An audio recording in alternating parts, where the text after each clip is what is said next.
आदाब नमस्कार। इस वक्त मैं खजूरी में चौथे पुस्ते पे और हिंदू महासभा चल रही है और बहुत सारे मुद्दे पे जैसे कि हिंदू का गठन होना, गौ माता, बहुत सारी चीजें बात होती है।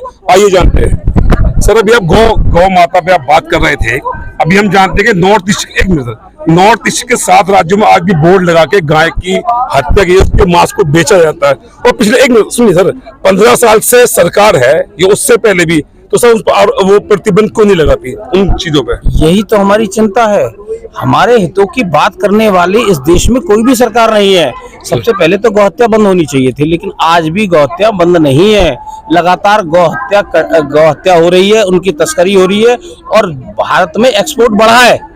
जबकि देखिए, बीजेपी कहीं ना कहीं हिंदुओं के लिए सॉफ्ट कॉर्नर रखती है, लेकिन फिर भी हत्या हो रही है। भाई क्यों?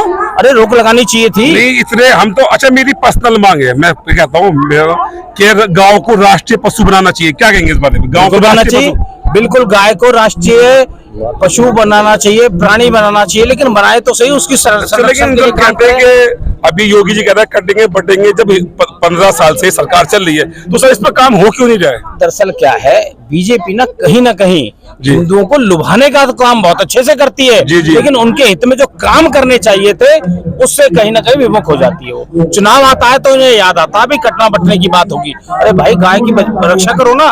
और तो नॉर्थ ईस्ट के 7 राज्य आज भी बोर्ड लगा के गाय उसको मांस को बेचा जाता है और सबके सामने बेचा जाता है। हालांकि हम योगी के इस बयान के खिलाफ नहीं है, वो ठीक कह रहे हैं, लेकिन भाई समय की नजाकत को तो समझो, तुम काम भी तो करो। इसी गाजियाबाद में वो पिंकी चौधरी है, वो हिंदुत्व की बात करता है, उसको जेल में आज तक जमानत नहीं है। उसने 2 रोहिंग्या को 2 थप्पड़ क्या मार दिए, जमानत नहीं है। एक और देखिए। जी बोलिए। इस देश में इतने बड़े मूर्ख नेता है जो दुनिया में कहीं नहीं मिलेंगे। कैसे नहीं मिलेंगे आप समझना। आप बोलिए सर, बोलिए, कंटिन्यू। जो रोहिंग्या और बांग्लादेशी है वो भारत में घुसे हुए हैं, अवैध घुसपैठिए हैं। बिल्कुल भाई, आप अवैध घुसपैठियों को पाल रहे हो।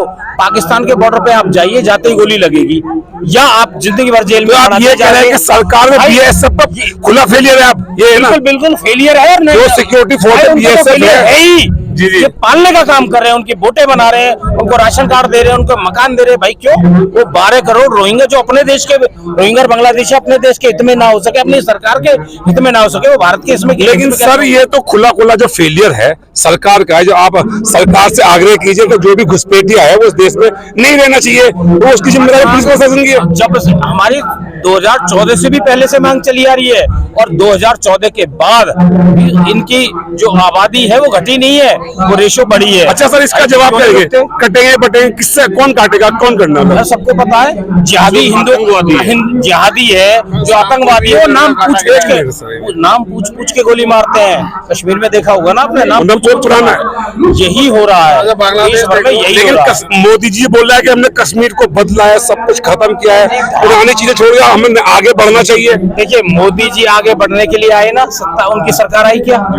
जम्मू में आई, कश्मीर में आई? नहीं आई। क्यों नहीं आई? भाई आप इनके लिए कितना भी कुछ कर लीजिए, ये ना तो राष्ट्र के हित में है और ना ही किसी धर्म के हित में है। इनका एक ही लक्ष्य है, केवल पूरी दुनिया में इस्लाम को स्थापित करना। अच्छा, बात होती अच्छे सच्चे नकली हिंदू की, कैसे कोई बेसिस करे कि कौन असली हिंदू है, कौन नकली हिंदू है, कौन मतलब हिंदू है? देखो, हिंदुओं में क्या दिक्कत है, यदि हिंदू पूरा समाज एक हो जाए तो एक भी समस्या नहीं रहेगी। कहीं ना कहीं हमारे अंदर ही दोष है। जब तो 800 वर्ष तक गुलाम रहे, उसके बाद 200 वर्ष तक गुलाम रहे। ऐसे जयचंदों के कारण ही तो हमारे समाज का नुकसान हुआ है। और इन्हीं जयचंदों के कारण देखिए, कौन है सर, कुछ थोड़ा करेंगे के लिए भाई, कौन है वो जयचंद? जो देश के खिलाफ बोलता है, जो धर्म के खिलाफ बोलता है, वो जयचंद है। अच्छा, एक सवाल और सर, अब हिंदू राष्ट्र की बात करते हैं, बनाइए, हम उसका वेलकम करते हैं, लेकिन सर राजा कौन होगा? जब हिंदू राष्ट्र बनेगा तो वो हिंदू राष्ट्र चलेगा कैसे? उसका राजा कौन होगा? उसके जो प्रावधान कैसे होंगे? कैसे लोगों को चलाया जाएगा? कैसे लोगों को टैक्स देगा? वो सब मुझे बड़ा अजीब सा लगता है जब भी ये बात आती है कि हिंदू राष्ट्र कैसे चलेगा। मुस्लिम राष्ट्र चल रहे हैं इस दुनिया में, एक मिनट चल रहे हैं ना, 57 देश चल रहे हैं, 143 देश ईसाइयों के चल रहे हैं। एक हिंदू राष्ट्र बनते ही तो कैसे चलेगा? भाई वैसे ही नियमों से चलेगा। और एक और बात बता देता हूँ, यदि हिंदू राष्ट्र बनेगा तभी इस देश में सभी सुरक्षित है। आप मुस्लिम राष्ट्र में देख लो, किसी हिंदू को वहाँ पूजा पद्धति करने का अधिकार हो? सर आपको अधिकार है, ईसाइयों का है ना, आपको ये अधिकार है बोलने का, लेकिन जब आप ये सवाल करते हैं तो जो लोग हैं और लोग हैं जो बुद्धिजीवी हैं वो सवाल करते हैं कि सब हिंदू राष्ट्र की तो बात करते हैं, हिंदू राष्ट्र चलेगा कैसे, राजा कौन होगा, राज परिवार कौन होगा, ऐसे ही होगा जैसे बाकी देश चल रहे हैं, वो मुस्लिम देश चल रहे हैं, ईसाइयों के देश चल रहे हैं, ऐसे हिंदू राष्ट्र चलेगा। लेकिन हिंदू राष्ट्र में एक खास बात होगी और सभी को पूरी तरह से समान अधिकार होगा, लेकिन वहाँ नहीं है। आप ईसाइयों के वसुधैव कुटुंबकम की जब बात होती है, सनातन धर्म का जो मूल मंत्र है वसुधैव कुटुंबकम, पूरी दुनिया ही हमारा परिवार है। तो सर ये जब हम कहते हैं कि उनको निकालना कैसे सर? निकालने की तो बात ही नहीं हो रही। बहुत से लोग बोलते हैं आप सोचते हो ना, हमने कहा यदि भारत हिंदू राष्ट्र बन जाएगा तो सभी सुरक्षित हो जाओगे। यहाँ अपराध जो आज होता है ना, 2 साल की बच्ची, 6 महीने की बच्ची, उससे रेप हो रहे हैं, ये क्या? मैं वेलकम ये करता हूँ, अगर हिंदू राष्ट्र आएगा तो सख्त सजाएं होंगी, लोगों के साथ सम्मान न्याय होगा, बिल्कुल लोग जो अपराध जो है वो तो काफी कम होगा, बिल्कुल कम हो जाएगा। यही तो है, अपराध होने की दिशा में जो इतने तेजी बढ़ रही है संविधान के रहते, वो धीरे धीरे कम हो जाएगी।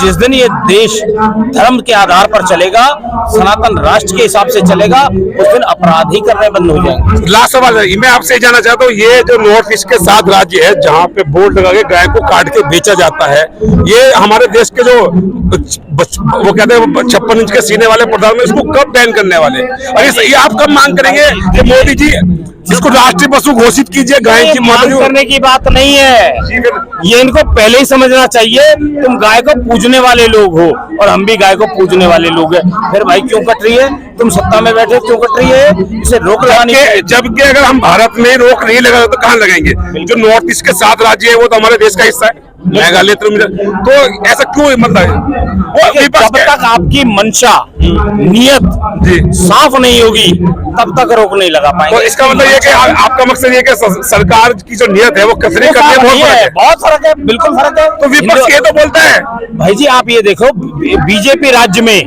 मैं ये नहीं कहता कांग्रेस हमारे हित में, कांग्रेस हमारे लिए रोहिंग्या और बांग्लादेशी है, वो भारत में घुसे हुए हैं, अवैध घुसपैठिए हैं। बिल्कुल भाई, आप अवैध घुसपैठियों को पाल रहे हो, पाकिस्तान के बॉर्डर पे आप जाइए, जाते ही गोली लगेगी, या आप जिंदगी भर जेल में। तो आप ये कह रहे हैं कि सरकार में बीएसएफ का खुला फेलियर है? आप ये है ना, बिल्कुल फेलियर है। जो सिक्योरिटी फोर्स बीएसएफ है ही जी। ये पालने का काम कर रहे हैं, उनकी बोटे बना रहे हैं, उनको राशन कार्ड दे रहे हैं, उनको मकान दे रहे हैं। भाई क्यों? वो 12 करोड़ रोहिंग्या जो अपने देश के रोहिंग्या और बांग्लादेशी अपने देश के हित में ना हो सके, अपनी सरकार के हित में ना हो सके, वो भारत के इसमें। लेकिन सर ये तो खुला जो फेलियर है सरकार का है, जो आप सरकार से आग्रह कीजिए कि जो भी घुसपैठिया है वो इस देश में नहीं रहना चाहिए, वो उसकी जिम्मेदारी पुलिस प्रशासन की है। जब हमारी 2014 से भी पहले से मांग चली आ रही है, और 2014 के बाद भी इनकी जो आबादी है वो घटी नहीं है, वो रेशो बढ़ी है। अच्छा सर, इसका जवाब क्या देंगे? कटेंगे बटेंगे, किससे कौन काटेगा, कौन करना होगा? सबको पता है, जिहादी हिंदू जिहादी है, जो आतंकवादी है, वो नाम पूछ पूछ के गोली मारते हैं। कश्मीर में देखा होगा ना आपने, नाम बहुत पुराना है, यही हो रहा है देश भर में, यही। लेकिन मोदी जी बोल रहा है कि हमने कश्मीर को बदला है, सब कुछ खत्म किया है, पुरानी चीजें छोड़ दिया, हमें आगे बढ़ना चाहिए। देखिए, मोदी जी आगे बढ़ने के लिए आए ना, सत्ता उनकी सरकार आई क्या? जम्मू में आई, कश्मीर में आई? नहीं आई। क्यों नहीं आई? भाई, आप इनके लिए कितना भी कुछ कर लीजिए, ये ना तो राष्ट्र के हित में है और ना ही किसी धर्म के हित में है। इनका एक ही लक्ष्य है, केवल पूरी दुनिया में इस्लाम को स्थापित करना। अच्छा, बात होती अच्छे सच्चे नकली हिंदू की, कैसे कोई बेसिस करे कि कौन असली हिंदू है, कौन नकली हिंदू है, कौन मतलब हिंदू है? देखो, हिंदुओं में क्या दिक्कत है, यदि हिंदू पूरा समाज एक हो जाए तो एक भी समस्या नहीं रहेगी। कहीं ना कहीं हमारे अंदर ही दोष है, जब भी तो 800 वर्ष तक गुलाम रहे, उसके बाद 200 वर्ष तक गुलाम रहे। ऐसे जयचंदों के कारण ही तो हमारे समाज का नुकसान हुआ है, और इन्हीं जयचंदों के कारण देखिए। कौन है सर, कुछ थोड़ा करेंगे के लिए भाई, कौन है वो जयचंद? जो देश के खिलाफ बोलता है, जो धर्म के खिलाफ बोलता है, वो जयचंद है। अच्छा, एक सवाल और सर, अब हिंदू राष्ट्र की बात करते हैं, बनाइए, हम उसका वेलकम करते हैं, लेकिन सर राजा कौन होगा? जब हिंदू राष्ट्र बनेगा तो वो हिंदू राष्ट्र चलेगा कैसे? उसका राजा कौन होगा?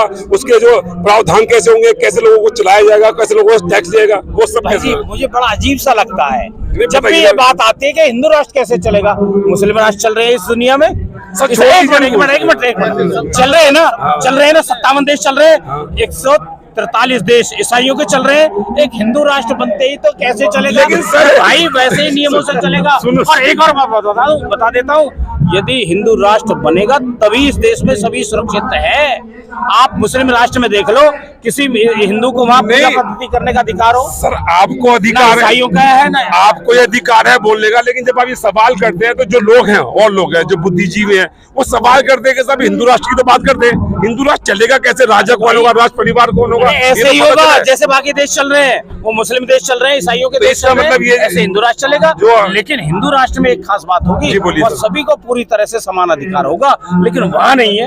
आप ईसाइयों के राष्ट्र, वसुधैव कुटुंबकम की जब बात होती है, सनातन धर्म का जो मूल मंत्र है वसुधैव कुटुंबकम, यानी पूरी दुनिया ही हमारा परिवार है। तो सर ये जो हम कहते हैं कि उनको निकालना कैसे सर? निकालने की तो बात ही नहीं हो रही। बहुत से लोग बोलते हैं आप सोचते हो ना, हमने कहा यदि भारत हिंदू राष्ट्र बन जाएगा तो सभी सुरक्षित हो जाओगे। और यहाँ अपराध जो आज होता है ना, 2 साल की बच्ची, 6 महीने की बच्ची, उससे रेप हो रहे हैं, ये क्या? मैं तो मैं वेलकम ये करता हूँ, अगर हिंदू राष्ट्र आएगा तो सख्त सजाएं होंगी, लोगों के साथ समान न्याय होगा, बिल्कुल। लोग जो अपराध जो है वो तो काफी कम होगा, बिल्कुल कम हो जाएगा। यही तो है, अपराध होने की दिशा में जो इतने तेजी बढ़ रही है संविधान के रहते, वो धीरे धीरे कम हो जाएगी।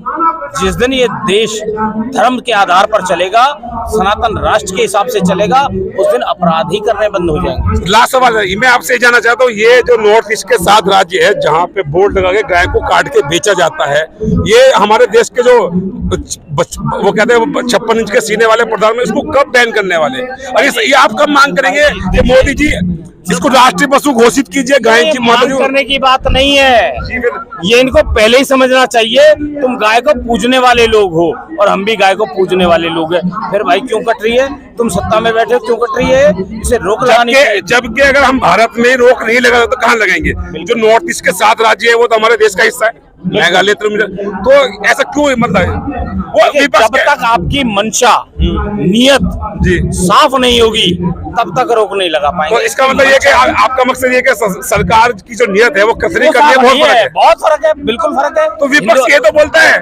भाई जी आप ये देखो, बीजेपी राज्य में, मैं ये नहीं कहता कांग्रेस हमारे हित में है, कांग्रेस हमारे लिए उससे ज्यादा खतरनाक है। ये थोड़ा बहुत सॉफ्ट कॉर्नर रखते हैं, इसलिए इसे उम्मीद है कि कहीं ना कहीं इनके राज्य में सुरक्षित रह सकता है। लेकिन जो कट्टर हिंदू है, जो बहुत मजबूती से काम कर रहा है जमीन पे, उसी को जेल में ठूसा जा रहा है, उसमें मुकदमे दर्ज। तो सर ये कैसी बात? हिंदुओं की सरकार होने के बावजूद हिंदुओं को तो फिर सरकार को हटाना चाहिए आपको? भाई जी हटाने का मतलब ये नहीं है। देखिए फिर मैं आपको बता दूं, गाय यदि ग्वाले से नाराज हो जाए तो वो कसाई के घर नहीं जाती। तो हम इससे नाराज हैं, हम इससे नाराज हैं। लेकिन वो ग्वाले को कब रहम आएगा, उसकी दोस्ती कब आएगा? वो गाय माता को वापसी लेकर कि मेरी गलती है गाय माता, मैं आपसे ऐसी गलती नहीं करूंगा, आप गौशाले में वापसी आइए, ये कब होगा सर? धीरे धीरे समझ में आने लगा है। जब 240 सीटें आई ना तो समझ में आने लगा कहीं कुछ गलती रही है, ऐसे ही समझ में आ जाएगा। समय बहुत कुछ सिखा देता है। अच्छा सर, ये जो कह रहे हैं, जब हिंदू आप राष्ट्र की बात है, जो संविधान में चीजें हैं, पशु बनाया जाए और जो है हिंदू राष्ट्र की स्थापना हो, और जिस तरह से मुस्लिम बोर्ड है इसी तरह हिंदुओं में भी इनका गठन होना चाहिए। जमीनें कहाँ है ताकि उसमें लाई जाए। तो बहुत और भी जब प्रेस कॉन्फ्रेंस होगी हमको आप बताएंगे। कहना मतलब सरकार से नाराज ये है कि बीजेपी की जो करनी और कथनी है उसमें बहुत फर्क है। वो गौ माता की जो बात करती है, गौ माता की पसंद की बात करती है, लेकिन हम देखते हैं कि नॉर्थ ईस्ट के 7 राज्यों में जो भी हमारे साथ वक्ता बात कर रहे थे उनका कहना था कि नॉर्थ ईस्ट के